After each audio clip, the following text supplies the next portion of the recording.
What's up guys, David Land here. Welcome back to IndyCar Series 2005 here on Indy 500 month. And today we are going to be tackling the greatest race in the world, the Indianapolis 500. A 25% 50-lap endurance race, I guess you could call it that in this sort of a game. It's going to be crazy. What's kind of cool about this game is that you don't have to run the career mode to get the entire Indianapolis 500 experience. As you can see, there's a menu right here to just take part in a full-length Indy 500 with all the qualifying procedures and whatnot that is associated with that. You may notice as well, if you're a fan of my IndyCar Series 2005 videos from the past, that my car is a little bit different for this race.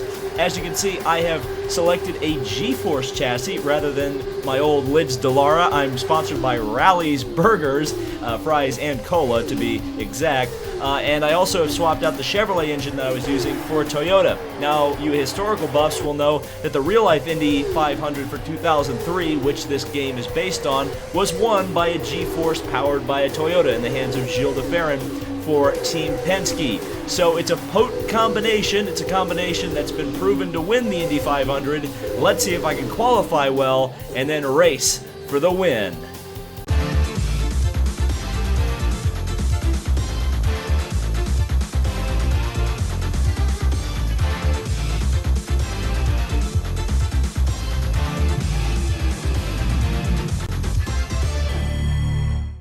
Alright, so we're ready to qualify here at the Indianapolis 500. Now, you may notice how high the speeds are. It's probably going to take a 230 mile an hour average just to get into the field, much less qualify anywhere near the pole position, though I have a pretty good setup for this track that I used in the career mode, so I'm not too worried about that. But this video will also give you a good idea of what to expect from Indy 500 time trials. Of course, that's considering that I would release this before the time trials are actually over with, and unfortunately, I believe it's actually going to come out after that, so never mind. Regardless, I think I've got a good shot at pole here. Right now, the driver on the pole is Scott Dixon at 235.5 miles per hour. I don't know if I can quite get there, but you can take a look at the rest of the entry list and everybody that is slated to qualify. Don't see our Lord and Savior Buddy Lazier. Sometimes he doesn't show up. And it looks like this is one of those times. So let's get to qualifying here at Indianapolis. Okay, so got to bring the fuel load down to a reasonable place, but remember, it's a 4-lap qualifying effort. In fact, I'm going to go to 7.4 there. Gonna put the front wing at 0.10. Gonna be fairly conservative here. Don't need to go too hard. The old Checkers and Rally's car ready to go out. Oh boy, this is a gaudy paint scheme if I've ever seen one. So I turn this fuel mix down a little bit early here in the qualifying run. No reason to press too hard as I'm just getting up to speed. And then, of course, the AI will stop taking over here as I come out of turn number 2. Up the gears, up into 4th gear, 5th gear. On the out lap here, or I guess the out lap, and then the next one will be the warm-up lap. It's kind of backwards there. It really shouldn't call the first lap an out lap. And we'll bring the fuel mix up to mix number 7. Full rich down the main straightaway here, and taking the green flag next time by. But at least running around the circuit by ourselves, running way too high in turn 2, over the bumps. Oh, catching the wall. Well, never mind. So yeah, the game was gonna let me go ahead and qualify, but you know what? I decided to wave it off because that's what would have happened if I'd clipped the wall on the start. It says the pole position goes to Scott Dixon, though. There is, I believe, additional pole day qualifying. There's already been 27 qualifiers, so the field is filling up quite quickly as Gilles de Ferran crashes. And I guess I'll go next to try to get into the show here at the end of pole day. So here we are ready to go once again, out to qualify. We'll do the fuel. We'll even go up on the fuel just a little bit, but I'm going to take some front wing out of the car. See if we can get a little bit of understeer going on, even though I kind of pushed up into the wall, but I think that was more mechanical than anything else. But the first thing I really need to do is feel the car out, so that's why I put a little bit more fuel in it, so I can really go for it here on the out lap and then the warm-up lap itself to try to get a good time in. as we're going to get up to speed here in the old Checkers and Rallies car. G-Force powered by a Toyota, like I said.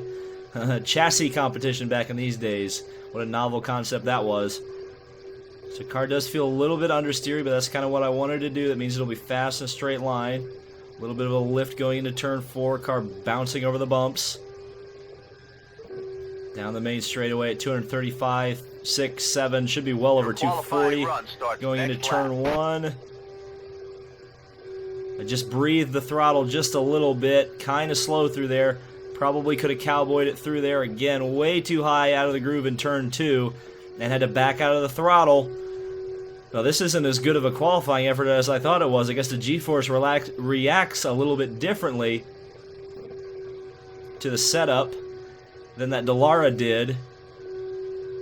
But maybe it's a better race car. We'll see. Still got a full 4 laps to go here. So let's see if we can put it in the show on my second qualifying attempt. 230 on the warm-up. That was it with a big lift in turn number 2. Had to lift out of it again coming through or off of turn 1. Got out of the gas just a little bit again in turn 2. This is not handling very well. If I take this attempt, I may end up getting bumped. We'll see exactly where I am in the field. Again, way too wide in turn 3. I think I need to be over 231 miles an hour to feel even close to being safe in the show. So I go down the main straightaway here. What have we got? 231. That is as close as it's going to be to maintaining the field right now, or staying in the field. I need to find a little bit more pace. This time, a little bit better through turn 2. Down the back straightaway. This should be a faster lap. I'm not too worried about it right now. 231's not a bad time. It's just not nearly close to the pole. Because again, I had to lift in turn 3. Probably took way too much wing out of it. You can see how much it's bouncing over the course there. Down the main straightaway. We're going to see what we've got on this lap. 231.6, so an improvement, but not a big improvement.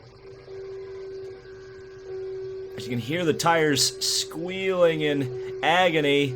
Again, probably just set it up with way too much understeer. A 231 is going to be real tight. Real tight. I don't know if I'm going to take it.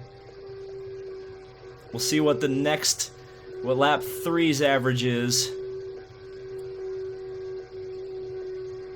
Again, bouncing over the bumps in turn 4, down the main straightaway, kind of getting as much out of it as I can, kind of coming away from the wall. 231.7, so faster every lap. Really taking an aggressive line in turn 1 that time and found some speed. Gotta be flat, David. Okay, I was brave through turn 2. I was definitely faster out of 1, so I gained some time through there, no doubt about it. Down the back straightaway at 239, 240 on the way in, and I kept it a little too off the curb there. I should have been way closer to the inside of the track like I am right here. But again, the car got upset, so after a good 1 and 2, we're going to take this run, but it's going to be awfully close whether or not I'm going to get bumped. That run puts you in 21st. Okay, so you heard it, 21st spot. I've got 8 cars in between me and the rest of the field, and I'm the only other qualifier for today on pole day, so let's see how it all goes. Alan Lord is on the bubble. Well, we still got to fill the field first. Weldon goes in 30th at 233. Gareth Lane, Brian Herta. Looks like, yeah, I may be safe. I've got enough cars as a buffer right now. Right now, Alan Lord on the bubble and gets bumped out. Gerald Sun going to get bumped out by Dario Franchitti. All of the Andretti cars at the back. That's unique. All 4 of them. Literally all at the back. So there's going to be some cars charging through the back of the field. Dave Williams bumps his way in. And Tom King on the bubble. Is he going to get bumped? Several cars making attempts. Buddy Rice can't get in. Jill DeFerrin bumps Tom King out of the field. Now Gareth Lane and will get bumped out by Thomas Scheckter. Martin Anderson not nearly fast enough. Buddy Rice crashes. Paul Botan not fast enough. And so Buddy Rice will not make the field. And this is your grid of 33. So 21st spot, not the best. not the best indeed, but the pole position does end up going to Scott Dixon over Scott Sharp, who qualified late in the day. So not really a surprise with Dixon on the pole, or Castroneves up there either, to be fair. And we'll come from quite a ways back. We're kind of in the calamity spot of the field where a lot of wrecks happen. So let's go to the starting grid and see how we line up officially. So the pole man is Scott Dixon, alongside or in the middle is Scott Sharp, and on the outside is Elio Castroneves. Row number 2 is Sam Hornish Jr. In the middle is Roger Yasukawa, and outside the two-time champ Al Unser Jr. Row 3, Kenny Breck, the 99 winner. Row 8, Robbie Buell in the middle, or position 8, and Tora Takagi on the outside. Row number 4, AJ Foyt on the inside. Felipe Giafoni in the center, and Sarah Fisher on the outside. Row number 5, Ed Carpenter, always fast in Indianapolis. Alex Barron in the center, and on the outside is Robbie McGee. Inside row number 6 is Tony Renna. Greg Ray in the center, and on the outside is Mark Taylor. Row number 7, Paul Rush on the inside. Middle is Eddie Cheever Jr., the 98 champ, and on the outside is your Lord and Savior David Land, I don't know. Glenn Lucy, Dave Francis, and Oil Wheelwright in row number 9. James Vinn, Thomas Schechter, and Jill DeFerrin. That is not row 10. This is row 10. Tony Kanaan, Dan Weldon, and Vitor Mira. And bringing up the rear in row 11, Brian Herta, Dario Franchitti, and on the outside, Dave Williams. So, that's your field of 33 cars. You can see actually the 2 checkers cars behind me, so it's a checkers, all the checkers cars qualified 21st, 22nd, and 23rd. That's kind of interesting. See? So Eddie Cheever is the only Red Bull car. As I mentioned in qualifying, Rice did not make the show, so he's carrying the hopes and dreams of that team. On the outside here, not generally the best place to start the Indianapolis 500, but we'll see what I can do here on the start as we're going racing at Indianapolis. Not a good start. In fact, I'm going to get passed by one of my teammates here right off the bat. It's one of the Delaras from the Checkers team. Oh, and that's so close. And he'll go around. I believe that's Glenn Lucy in the Delara. There's the G-Force behind me. Oh, we've already got a crash. Car on your right and there side. you go. We have a yellow. Set Ed Carpenter involved. Oh, I got your rear right ARCA braked right at the your end. Electronics and your You've rear got to be wing kidding me. and your cooling system's in bad shape. I thought I avoided it, damage, but we need you to pit now. but I got caught on the grass Out of the race. You and are got clear. hit. Good Lord. Well, this is exactly what I feared. Opening lap of the Indianapolis 500. Felipe Giafoni loses it in turn 2, gets speared by Sarah Fisher. Then more calamity breaks out, and then I got caught up in it later. So on board with Ed Carpenter. Let's see what happens here as he gets into the back of Sarah Fisher, goes underneath. Well, there's quite a few cars involved in this. And then just as he spins across, I get hooked, and into the wall I go. Let's see again exactly how I got all this damage. As you can see, the car shooting across the track. That's McGee taking a huge hit on the inside wall. And I just got hit just enough to knock the rear wing off the car, catch the front end as well. Real unfortunate start to this one. As strange as it may sound, I didn't actually come into the pits as soon as possible. I waited until the pits were open to get the repairs done. As you can see, 2 guys doing repairs on the rear of the car where it hit hardest. But the important thing is that under an open pit, you can fuel the car. Though I decided tires were not going to be a realistic option at this point in the race. And hopefully I can go a little bit further than the rest of the field. I suspect there'll be another yellow, though, pretty soon after the restart, as there usually is here at Indianapolis in this game. But I'm waiting for the wing to come back on, and it does. So let's see if I can beat the leaders out of the pits.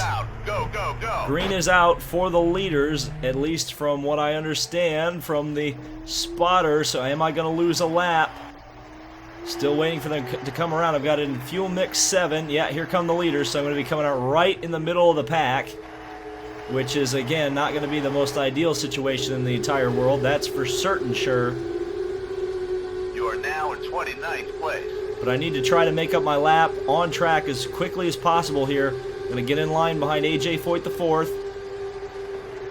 Should be able to come up to speed relatively quickly here. Easy for me to say. Got the blue flags coming out. Behind me is Alex Barron, but At the moment, I'm going to ignore those. Well, it's not going to matter because Barron's going to pass me anyway. Inside, you are clear. I need to make sure not to follow too closely into the corners, because that can upset your car. I did feel the car get a little bit away from me there, especially in turn 2. That is not the fun corner on this track, I can tell you that right now. You are 0.7 of a second. Again, got cars all over the back of me. Side, Here comes Mark Taylor down to the inside. He's going to make the pass. So I need to stop running in fuel mix 7 because it's just doing me nothing right now. I thought maybe I could fight my way up to the front. Didn't happen. Crash. Was that a crash? On your left side. Certainly looked like a crash, but for whatever reason, nobody crashed. Interesting how that works as Tony Kanaan comes up behind me. But Kanaan couldn't make that pass. I didn't let him through. I'm getting the blue flags in the middle of the corner. Not a lot I can do here, man, on an oval. As Kanaan goes around, we'll get a good draft off of Eddie Cheever and Kanaan. Double draft off of 2. Well, one of them is a future Indy 500 champion, at least in terms of this, or for the purposes of this game. The other one's a current Indy 500 champion. And again, side by side with Eddie Cheever through the corner. And Tony Renna is actually ahead of me. He's 2 seconds ahead. Whoa, we're going to have a lot of cars. Big freight train coming down the inside. And whoa! Another crash. That's a big one for Jill DeFerrin and Greg Ray. And there's more trouble up in turn 2. There's another car involved. Oh, good Lord. Well, this race isn't going all that well for me. Hard to tell from that angle whether I turned down into DeFerrin or what, but regardless, the end result is the same. I got put into the wall very hard, and then Jill DeFerrin had a big hit as well.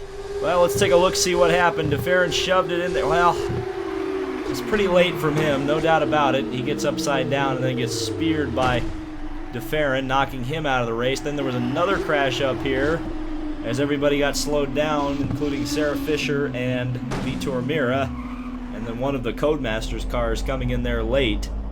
Well, no waiting around this time. Gonna do the repairs under the yellow flag. Both of the right sides of the car got pretty beat up there. Thankfully, the rear didn't get destroyed. Otherwise, that would be me out of the race. This shouldn't be as long of a repair as the front, or the rear wing, I should say. The rear wing always seemed to be the thing that took the longest in these games. So should be back out relatively quickly. And indeed, both the wheels are done. So should be able to get out relatively quickly here. As the pace car passes me, that could be a concern. So I'm going to make sure that we get by the field. Nope. Going to go another lap down. Wonderful. Actually, never mind. I managed to beat the pace car out of the pits somehow, some way. So I'm actually coming around to the back of the field to pick up the race. And you know what? Again, I'm going to try to stay out of traffic again. Keep it under 60. We're going to do another kind of Tim Cindric strategy call here. Gonna not save the race. Should we do tires? Yeah, we'll do tires. And I'm going to try to tear around once I get out of the pits and try to catch up to the back of the field before the green flag comes back out. I'm only 1 lap down at the moment, and I suspect the AI will probably crack up again, and if they don't, I'll at least have some fuel mileage over them. So it's going to be a 4-tire and fuel stop here for the Checkers team, waiting on the fuel, waiting on the tires. Going to be a relatively quick stop for the fuel. It's already done, actually, and the tires are done as well. Come out of the pits, and now it's time to get the frick on it, because Hornish is leading right now, and we've got to get back up to the back of the field, hopefully. But so just as the AI just absolutely crawls on the warm-up lane right here. Come on, come on. It's going to be a little bit better than it was the last restart, I think. Getting back out of the pits, so we're going to be about half a lap behind. So 1.5 laps back right now is me. But we now have fuel on board. We have fresh tires. Can go much longer than the rest of the field. As you can see, 28 laps with the current mileage, of course. I'm running in fuel mix 7 just to make sure that I can get to the back, or at least try to catch some of the back markers in the field. But again, a lot of this is going to be running by myself here early on in this stint, which is essentially by design. Maybe should have taken some wing out of it though, because it seems like the car is fairly slow through the corners. I'm going to stay in 5th gear, I think. That may be the best course of action. Oh yeah, much better. Flat out all the way around the track. So 1 lap off the lead lap, but that's, again, essentially arbitrary at this point. And I mean essentially arbitrary because it does matter.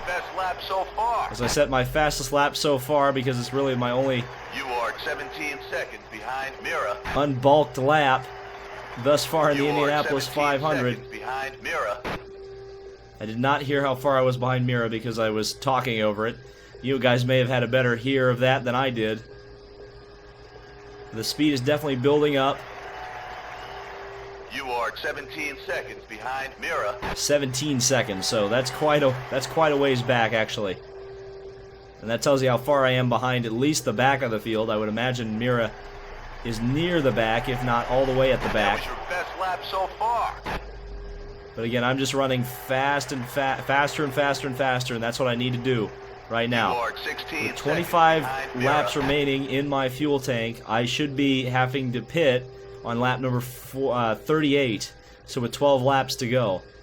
So that means my next stop can be a short fill as well.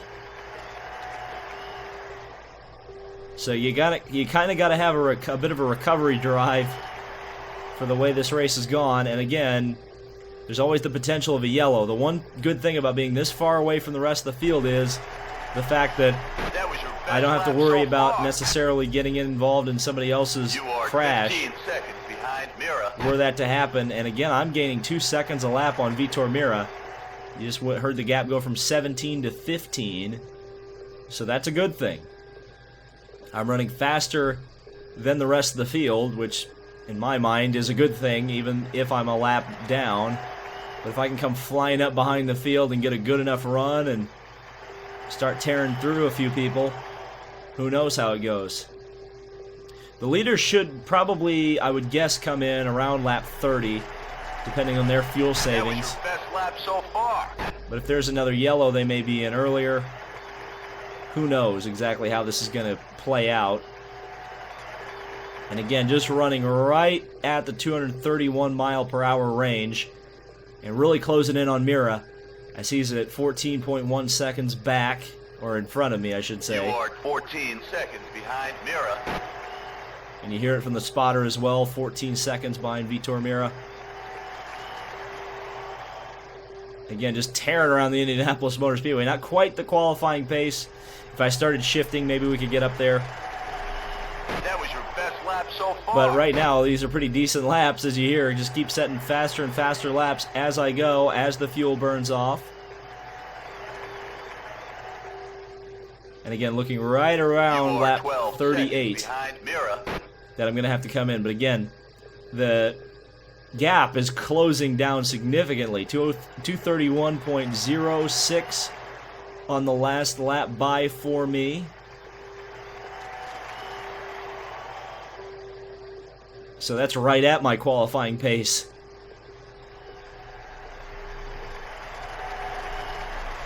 .237, 238 is the top of my gear. My gearing for 5th gear. But again, 6th gear is kind of a draft gear. If I get up into 6th gear, running by myself, it's going to be counterintuitive. It's going to keep me from going fast. As that's way too wide in turn 3. Kind of broke my rhythm there for a split second. And somehow Ed Carpenter is ahead of me, despite the fact that he was the cause of my pain and suffering early on in the race. As we approach the halfway mark, I'm feeling a little bit better about how things are going.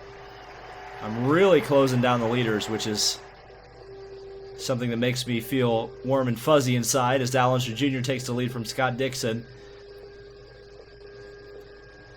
because that means that on single car pace, I'm very fast.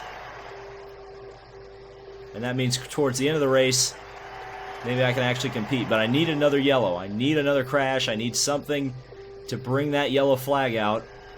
And a lot of times green flag pit stops, the AI get derpy in this game. So that may be something I can rely on here, but I've got to unlap myself first. I think unlapping myself is important. So if they crash, I'd rather them do it after the pit stop sequence starts, but you just never know how it's all going to go. You heard the gap is down underneath 10 seconds now. I would almost certainly bet you on that one. You are 9.2 seconds behind Carpenter. And as you hear right there, Ed Carpenter and Vitor Meira having a nice battle for the position directly ahead of me. So that means that's 2 cars I can theoretically pass. That was your best lap so far. Just set my fastest lap of the race. Again, as the fuel burns off, that's kind of to be expected. Pit window open. So that theoretically means that the AI are going to start pitting, because the fuel tank lasts about 30 laps, and we are at exactly 30 laps to go. It'd be nice if they start pitting, or at least some of them, so I can start making up some positions and continuing to gain time on them, and possibly even 6.9 seconds behind Carpenter. find someone to draft with. But then again, I'm running so fast by myself, why would I want more competition? That was your best lap so far. There you go, another fastest lap from me. You are 6.3 seconds behind Carpenter. Man, I'm just eating that gap alive right now. Not even to the halfway mark, and there it is. Zero and take it easy. The pits Yellow. are closed. It as soon as they open. And it's a crash that involves the pole sitter, Scott Dixon. What has happened here in turn 3? Gets clipped by Al Unser Jr. down, out, across the track in turn 4, and up into the outside wall. Does he get hit by anybody else? No. A single car crash for Scott Dixon takes him out of the Indianapolis 500. On board with Dixon as he gets in behind Hornish and Unser Jr. And just a little bit of a mistake. He saves it, and then, well, he gets on the throttle going through turn 4, and that's what got him. Unfortunate for Scott Dixon. So the pits are open, and it looks like the majority of the field is coming in, but you know what? I'm going to say screw the leader's pit sequence, at least for now, with 18 laps in my fuel tank. Officially, though, Green flag this time fuel by. mixture 0 will make that a bit exaggerated. As the rest of the field coming down into the pits, and there are a few cars ahead of me that are not taking advantage of pitting under the yellow, so that's fairly interesting. I'm guessing these are other cars that were damaged throughout the race, but not nearly the entire field came down. So that's very interesting. What is going to happen with this strategy? I don't know. I guess that's why we run the race. I thought I was going to be clever and use 18 laps of fuel to my advantage, but it looks like we'll get some green flag pit stops from at least some of these cars. And now we're going to be going back to the green in traffic. Pretty heavy traffic, it looks like. Almost half the field did not pit under that yellow, so we probably will be coming around and seeing the rest of the field as well.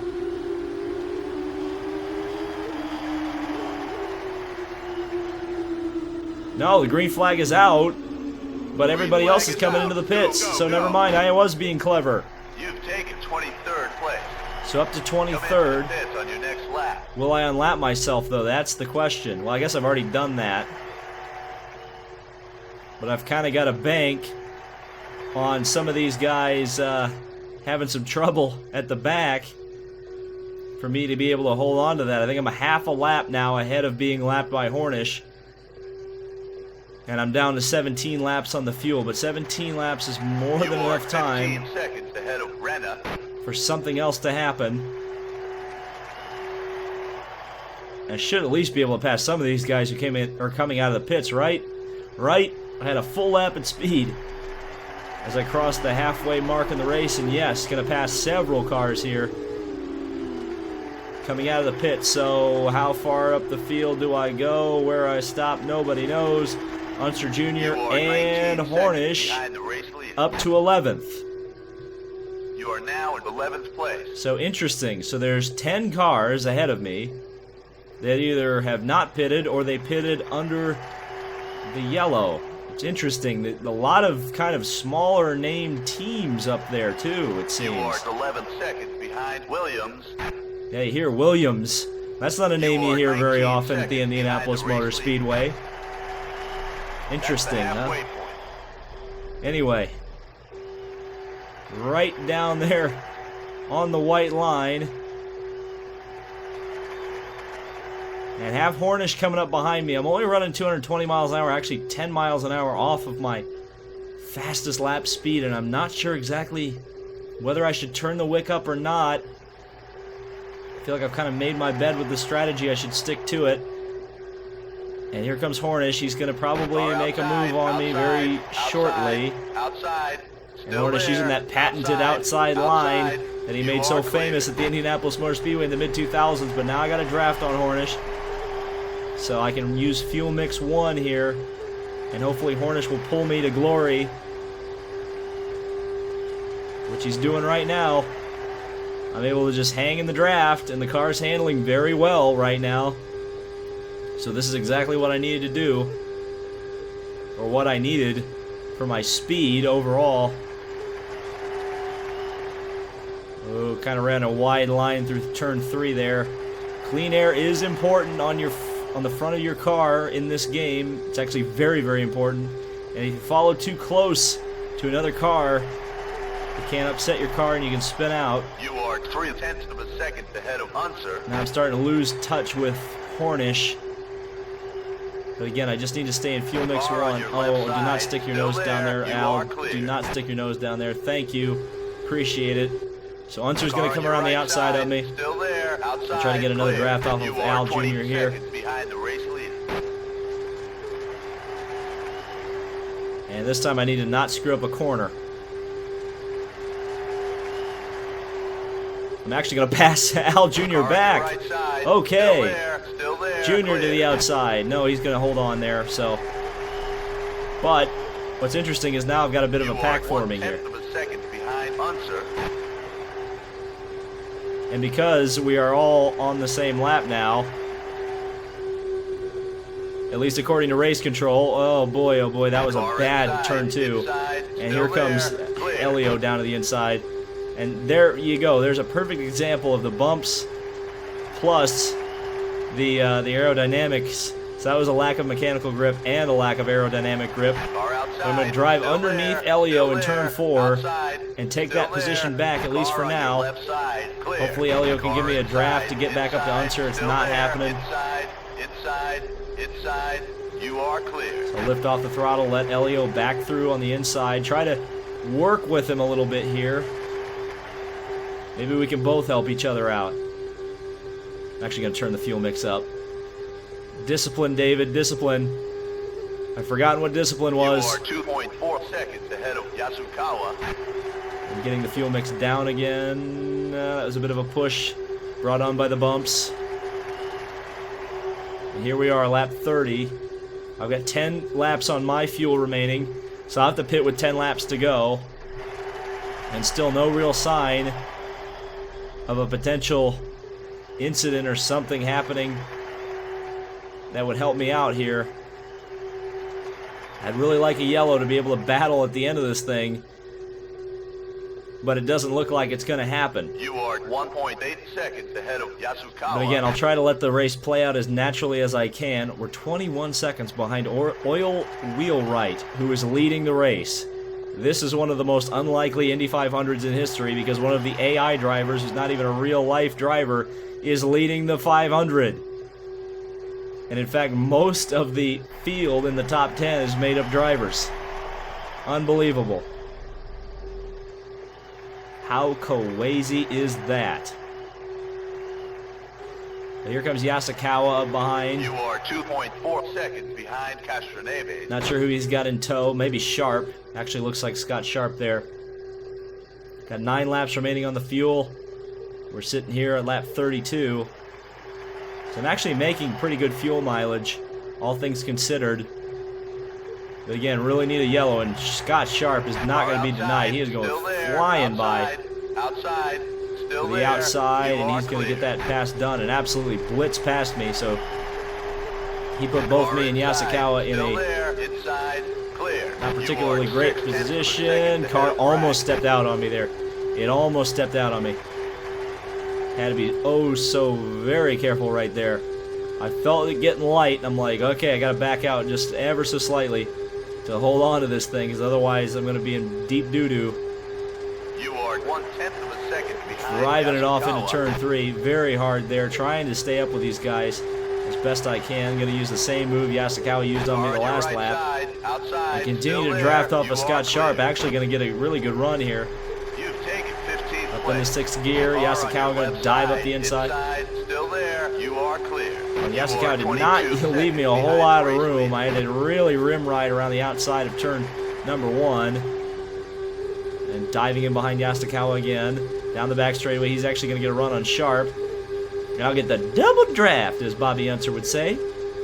And we'll make a 3-wide move. Why not? Still there, clear. Yeah, buddy. Rolling like a big shot with that double draft, tuned up like a NASCAR pit stop. I don't know.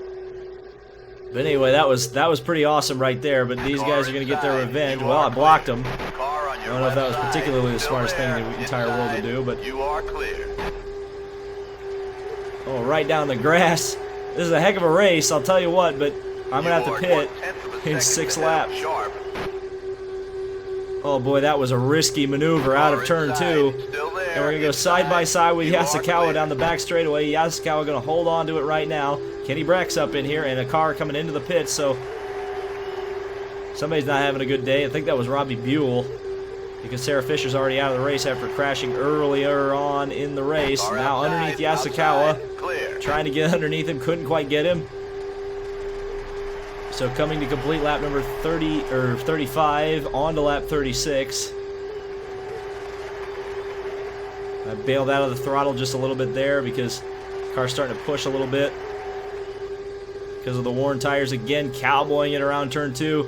Down the back straightaway underneath Roger Yasukawa, but don't have the run because, again, I'm in massive fuel save mode. There's another car in trouble. That was Brian Herda, I'm almost certain. You are now in 14th place. Or Dario Franchitti. There's another car. That was one of the targets. I think that was Thomas Schechter. 13th place. So lots of cars in trouble here. Still there. Running into problems as I block Kenny Brack there. And they're going to get me there. Had to bail out of it. No doubt about it. That was going to be a wreck. I learned my lesson from earlier. You can see the loss of momentum as Takagi dives up the inside. I bounce off the wall because I wasn't paying attention. And Tony Kanaan goes through as well. It's got 4 laps to go on the fuel. If the yellow's coming out, it needs to come out now, because otherwise I'm not going to be in good shape for the rest of this race. So I'm in 17th now, and the best I can hope for right now is getting out ahead of the lap down cars. Franchitti is up to 2nd behind Wheelwright, and based on my luck in today's race, the yellow is going to come out right as I come into the pits or commit to the pits, or even come out of the pits. But we'll see. Or it'll happen right in front of me and I'll get caught up in it. One of the two. But regardless, I'm going to continue to conserve fuel here. You are 1.8 seconds behind. Again, you just can't predict what's going to happen. And if a yellow were to come out, I would get fresh tires and full load of fuel, or at least full as it needs to be, to run full rich to the end. Pit next lap. I think I can probably stay out one more, because I'm at 2 laps coming out of turn 2 right now. So I should be able to make it around one more time without running out of fuel. We'll see as I cross the line. Down at 1.7. So theoretically, 1 lap from now I'll be at half a gallon of fuel left, or half a lap of fuel left. I think I can make it. You are 4.5 seconds ahead of Voigt. Okay. So we're going to be crossing the line here. Your fuel is low. Starting You should 10 pit laps next to lap. go. Pit next lap. And this will be the time to come in. You are 3.1 seconds behind. I'm 25 seconds in arrears of Oil Wheelwright, the leader, and the driver who looks like he's set to take his first Indianapolis 500 win in an incredibly unlikely scenario. You can just see the leaderboard, how screwed up it is relative to what you would generally think would be the front of an Indy 500 field. But regardless, I'm going to peel off the pits, Watch your speed or in the peel pit. off Keep the it track under 60. into the pits and make our final stop under the green. Not exactly what I wanted to do, but that's the way the cookie crumbles. We'll go with 15 laps of fuel. We'll change the tires, take some wing out of it, because we're kind of going to be running for the gun here, and I need all the speed I can get. We're probably going to lose at least one lap, possibly two, due to the green flag pit stop and the fairly bad strategy that was kind of brought on by the necessity of getting wrecked on literally lap 1 and then getting wrecked again on the subsequent restart. But waiting on the fuel, well, the fuel's done. I'm waiting on the tires because that guy's always slow, and out of the pits again to hopefully complete the Indianapolis 500. Well, this has been a fairly interesting race. Down to P25. Hopefully won't lose any more positions. Actually coming out of the pits right about where I left off, because that was Foyt going by, and Foyt was directly behind me on the track. So out of the pits we go. And now it's time to see what this old sucker can do unrestricted. So there's only 3 cars behind me. Barron, not Barron. Ryan Herta. I didn't see who the other ones were. Schechter and Buell. There we go. Those 3 cars that had trouble earlier in the race, and Weldon is taking the lead. Dan Weldon into the front, so Ollie Wheelwright You are 3.8 seconds ahead is of not going to be Schechter. immortalized today. Maybe, maybe not. We'll see. As I drive through turn 2, car feels very stuck. I think this is 6.2 seconds behind Renna. a little too good of a setup in terms that it's too stable. And you can't really get a whole lot out of a stable car. You can't wring the neck of a stable car anyway. Especially when you drive a poor line like I did there. But we still can get Tony Renna, and that'll be 24th position. So we can make Jeff Gordon happy, I guess. I don't know. The only good thing about this is that there's at least traffic to come chase. So hopefully I won't get held up by them. But I can use their draft to slingshot and get some extra positions. But we'll see. Boy, you know, the more I think about it, the more I think those cars that crashed, or at least were in trouble earlier, Schechter, Buell, all those guys could have theoretically knocked themselves out of the race, or at least had caused a yellow. And that would have been a godsend for me in terms of going for the win. But it doesn't look like it's meant to be right now. It's going to be a 5-second battle 4.3 seconds ahead of Schechter. to get up and battle with Tony Renna and try to take another position. As Weldon leads the race, I would assume fairly convincingly now.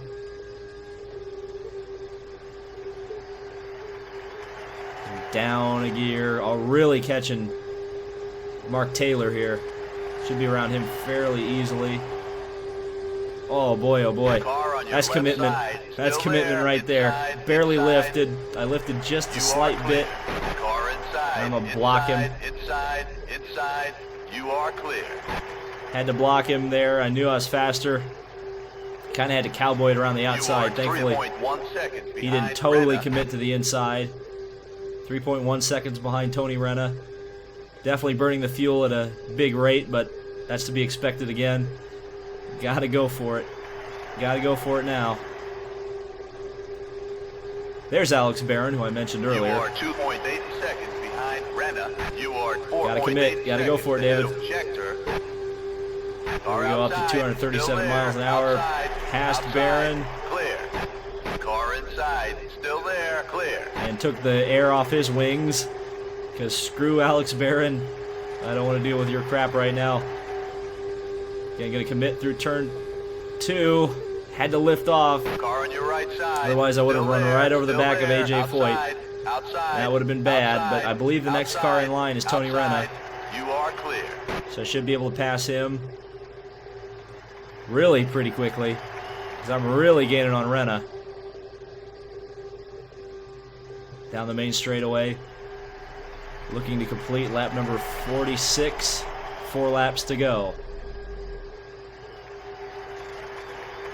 I mean, were there to be a yellow at this point in the race, it'd be maybe a 1-lap trophy dash. It's almost better for it to stay green at this point. So once I pass Renna, there's still Carpenter and Mira and the rest that I have not even passed yet, legitimately. Boy, oh boy, and that move right there just made Thomas Scheckter proud, even though I banged wheels with Renna through the corner. Doesn't matter, I held on to it. And so how far away am I from Vitor Mira? I don't see another car, which would imply to me... You are 0.6 of a second ahead of Renna. White flag is out. This is the last lap. And there you go, white flag already out. I haven't even gotten the 2 laps to go. I'd forgotten that I was a lap down, honestly. I was racing so hard for position that now I'm only going to have 1 lap to go as I cross the line this time around. Thankfully, the leader hasn't passed me twice, though that would be a bit obnoxious. Who actually is leading the race? That would be pretty fascinating to see. As we're going to wait here to see. 231.3 in the last lap, pretty good. No doubt about it. So we'll see. Well, Carpenter's 16 seconds ahead, so clearly I did not have the right strategy. And now it's Weldon from Franchitti at the front of the field and should have the checkered flag relatively shortly for those fellas. And it will probably, I would imagine, be Dan Weldon taking the win. So it's not completely a wash, but it is certainly not the race I thought I could have had. Started 21st, will finish 24th, and behind Ed Carpenter, who crashed me early on in the race. Oh boy.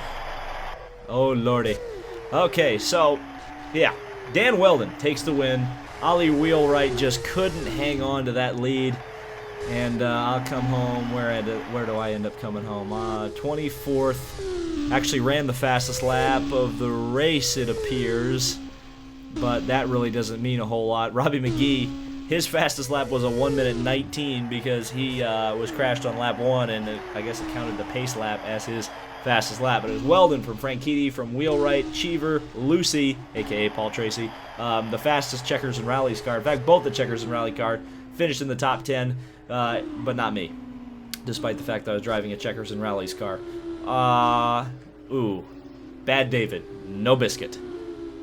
So it wasn't even a contest. Dan Weldon was completely away from everybody else on the final lap. You can see him come through the short chute. I was wondering if it was a close finish, and it indeed was not.